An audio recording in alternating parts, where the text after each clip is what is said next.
Kongu Nila Soru first time பார்க்குறீங்கன்னா full video பார்த்துட்டு like பண்ணணும்.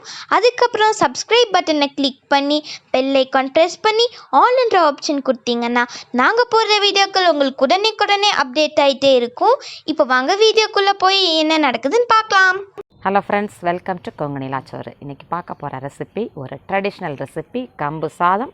அதுக்கு சூட்டபிளாக கத்திரிக்காய் கூட்டு, ரெண்டுக்கும் காம்பினேஷன் ரொம்ப அருமையாக இருக்குங்க. கண்டிப்பாக ட்ரை பண்ணி பாருங்கள். கம்பு வந்து குளிர்ச்சி, கத்திரிக்காய் சூடு. அந்த சூடு குளிர்ச்சி ரெண்டு காம்பினேஷன் தான் நமக்கு உடம்புக்கு ஏற்ற மாதிரி இருக்கிறதுக்கு நம்ம பெரியவர்கள் நமக்கு சொல்லி கொடுத்துருக்குறாங்க. அதே வகையில் நம்ம கம்பு சாதம் கத்திரிக்காய் கூட்டு செய்கிறோம். அந்த கம்பு சாதம் கத்திரிக்காய் கூட்டு பார்க்குறதுக்கு முன்னாடி என்னோடய சேனலை ஃபஸ்ட் டைம் பார்க்குறீங்கன்னா லைக், ஷேரு, கமெண்ட் பண்ணுங்கள், சப்போர்ட் பண்ணுங்கள். சப்ஸ்கிரைப் பண்ணி வச்சுட்டு ஆல்ன்ற ஆப்ஷன் கொடுத்தீங்கன்னா நான் போடுற வீடியோக்கள் நோட்டிஃபிகேஷனில் வருங்க. இப்போ கம்பு சாதம் கத்திரிக்காய் கூட்டு எப்படி செய்கிறதுன்னு பார்க்கலாம். கம்பு சாதம் கத்திரிக்காய் கூட்டு செய்கிறதுக்கு ஃபஸ்ட்டு நம்ம கம்பு சாதம் செஞ்சுக்கலாங்க. கம்பு குருணை டிபார்ட்மெண்ட் ஸ்டோரில் மிஷினில் இது மாதிரி ரவை மாதிரி பதத்துக்கே இருக்குது. இல்லைன்னா கம்பை வாங்கி நீங்கள் மிக்சியில் 2 திருப்பிட்டு அதை நம்ம யூஸ் பண்ணிக்கலாம். 2 கப்பு அளவுக்கு எந்த கப்பு எடுக்கிறனோ அதால் 2 கப்பு அளவுக்கு நான் கம்பு குருணை எடுத்திருக்கேன். அதே 2 கப்பு அளவுக்கு தண்ணியை ஊற்றி நம்ம கரைச்சி வச்சுக்கிறோம். நமக்கு செய்யறதுக்கு ஈஸியாக இருக்கும். இப்போ மண் சட்டியில் அடிகனமான பாத்திரத்தில் செஞ்சோம்னா நமக்கு அடியில் பிடிக்காமல் இருக்கும். மண் சட்டியில் ஒரு 6 கப்பு அளவு தண்ணி ஊற்றிக்கிறோம். அதில் 2 கப்பு ஊற்றணும், இதில் 6 கப்பு, 1க்கு 4 அளவு. கொதிக்கிற வரைக்கும் நம்ம வெயிட் பண்ணுவோம். இதை நல்லா கரைச்சி வச்சது இந்த கட்டி இல்லாமல் இருக்குது பாருங்கள். நமக்கு கிண்டுறப்போ கட்டிப்படாமல் இருக்கும். இப்போ தண்ணி கொதிச்சிருச்சு. இப்போ நம்ம அந்த கம்பு குருணை கலக்கி வச்சதை அப்படியே அதில் போட்டுக்கிறோம். கொதிக்கிற வரைக்கும் ஃபுல்லுலேயே வைக்கணுங்க. ஒரு 12 நிமிஷத்துலேருந்து 15 நிமிஷம் வரைக்கும் ஆகும் இந்த கம்பு சாதம் செய்யறதுக்கு. நல்ல சூடு வர வரைக்கும் நமக்கு கிண்டி விட்டுக்கிட்டே இருக்கணும், கொதிக்கிற வரைக்கும். கட்டி இல்லாமல் அந்த கரண்டியாலேயே ஓரத்துலையே அப்படியே தேய்ச்சி விட்டோம்னா லேசாக இருக்க கட்டியெல்லாம் எடுத்துகிட்டு வந்துடும். ஈஸியாக பண்ணிடலாம். கொதிக்கிற வரைக்கும் வெயிட் பண்ணலாங்க. நல்லா லேசாக இந்த கொதி வர ஆரம்பிச்சிருச்சு பாருங்கள். கம்பு சாதம் வெயில் காலத்தில் நம்ம கூலாக செய்வோம். குளிர்காலத்தில் நாம் இது மாதிரி சாதமாக செஞ்சு சாப்பிட்டுக்கலாம். கொதிக்க ஆரம்பிச்சிருச்சு. கொதிக்க ஆரம்பித்ததுக்கப்புறம் சிம்மில் வச்சுக்கணும். ஒரு 10 நிமிஷம் சிம்மிலையே வச்சுக்கலாம். 5 நிமிஷம் வரைக்கும் ஃபுல்லில் வச்சு கொதிக்க விட்டுட்டோம்.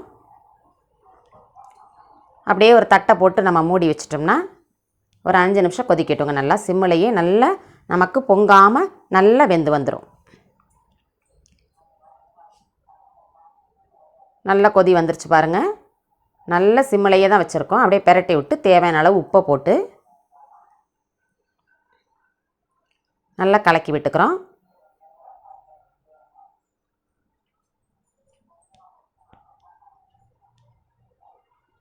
உப்பு எங்கே பார்த்தாலும் போய் சேர்கிற அளவுக்கு எல்லாத்துலேயும் ஒன்றோட ஒன்று கலந்து போகிற மாதிரி கலக்கி விட்டுட்டு திருப்பி மூடி வச்சுட்டு ஒரு 5 நிமிஷம் வரைக்கும் அப்படியே கிளறி விட்டுட்டோங்க.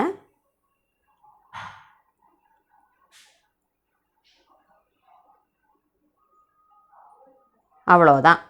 நம்மளுடைய கம்பு சாதம் ஆறுற வரைக்கும் வெயிட் பண்ணலாம். ஒரு 1 ஹவருக்கு அப்புறம் நம்ம தயிர் போட்டும் சாப்பிட்டுக்கலாம். கூலாக இருந்தால் மறுநாள் வச்சு சாப்பிட்டுக்கலாம். நம்ம கம்பு சாதமாக செய்கிறதுனால 1 ஹவர் இருக்கட்டும். அடுத்து கத்திரிக்காய் கூட்டு செய்கிறதுக்கு ஒரு 1/4 கிலோ பொடியாக கட் பண்ண கத்திரிக்காய் வச்சுருக்கேன். ஒரு 50 கிராம் பாசிப்பருப்பு, ஒரு 2 விசில் விட்டு வச்சுருக்கேன். இந்த கம்பு சாதத்துக்கும் கத்திரிக்காய் கூட்டும் ரொம்ப சூட்டபுளாக இருக்கும். இப்போ கடாயை எடுத்து வச்சுட்டு தேவையான அளவு எண்ணெய் ஊற்றிக்கிறேன். கொஞ்சம் கடுகு போட்டு தாளித்து விட்டுக்கலாம். ஒரு 100 கிராம் அளவுக்கு பொடியாக கட் பண்ண வெங்காயத்தை போட்டு நல்லா வதக்கி விட்டுக்கலாம். இந்த கம்பு சாதத்துக்கும் கத்திரிக்காய் கூட்டும் ரொம்ப சூட்டபுளாக இருக்கும். கருவேப்பிலை போட்டுட்டு நல்லா வதக்கி விட்டுட்டு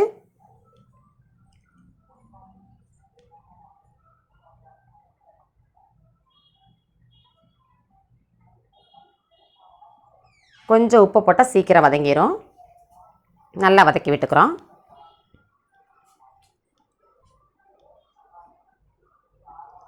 இது கிரேவி டைப்லேயே இருக்குங்க, நல்லாயிருக்கும். இதுக்கு இந்த சாதத்துக்கு ரொம்ப சூட்டபுளாக இருக்கும். ஒரு 50 கிராம் நல்லா தக்காளி போட்டுக்கிறோம். இந்த தக்காளி குழஞ்சி வேகிற வரைக்கும் நல்லா வதக்கி விட்டுட்டு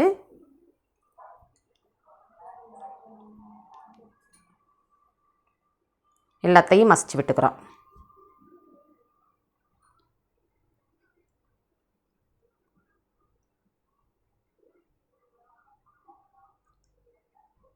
மஞ்சத்தூள் கொஞ்சமாக போட்டுக்கிறோம். இப்போ பொடியாக கட் பண்ண கத்திரிக்காய் அதில் போட்டு வதக்கிக்கிறோம். பொடியாக பிஞ்சு கத்திரிக்காயாக இருந்தால் நமக்கு சீக்கிரம் வெந்துடும். விதையில்லாத கத்திரிக்காயாக இருக்கணும்.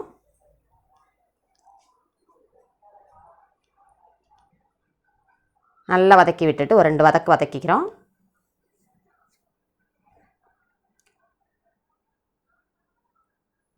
இந்த காய் முழுகிற அளவுக்கு வச்சுக்கணும். நம்ம அழகாக திட்டமாக இருக்கும். மசிச்சு வச்ச பருப்பை இப்போ போட்டுக்கிறோம்.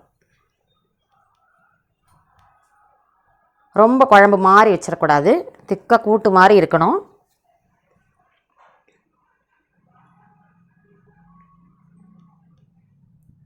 இந்த காய் முழுகிற அளவுக்கு லேசாக தண்ணி ஊற்றிக்கிறோம். அதில் அந்த தண்ணியிலேயே நமக்கு கத்திரிக்காய் சீக்கிரம் வெந்துடும்.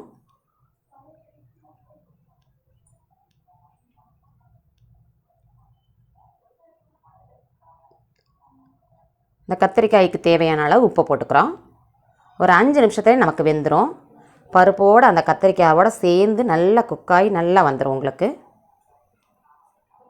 இப்போ தேங்காய், சீரகம், காஞ்ச மிளகாய் கொஞ்சம் கூடுதலாகவே போட்டுக்கலாம்.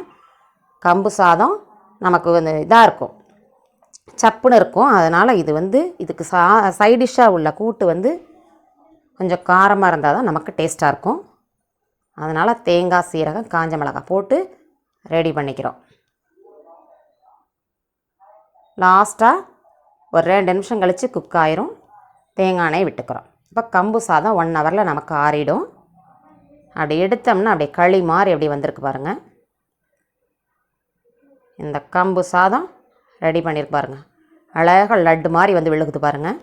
கரண்டியில் அப்படியே தண்ணியில் கொஞ்சம் நினச்சிட்டு எடுத்தோம்னா கரெக்டாக நமக்கு அந்த கரெக்டாக அச்சு விழுந்துடும். நம்மளுடைய கம்பு சாதம் ரெடி ஆகிட்டுங்க. அதோடு இந்த வெங்காயத்தையும் வச்சு சாப்பிட்றப்போ சைட் டிஷ்ஷாக ரொம்ப டேஸ்டியாக இருக்கும். கத்திரிக்காய் கூட்டு அதை விட ரொம்ப டேஸ்ட்டாக இருக்குங்க இந்த சைட் டிஷ்ஷு. கம்பு சாதம், கத்திரிக்காய் ஒரு வாயும், கம்பு சாதம், வெங்காயம் ரெண்டும் சேர்த்து கலந்து சாப்பிட்றப்போ அதோட டேஸ்ட்டு வேறு லெவலில் இருக்குங்க. கண்டிப்பாக ட்ரை பண்ணி பார்த்துட்டு கமெண்டில் எப்படி இருக்குன்னு சொல்லுங்கள். என்னோடய வீடியோவுக்கு லைக்கு, ஷேரு, கமெண்ட் பண்ணுங்கள், சப்ஸ்கிரைப் பண்ணுங்கள்.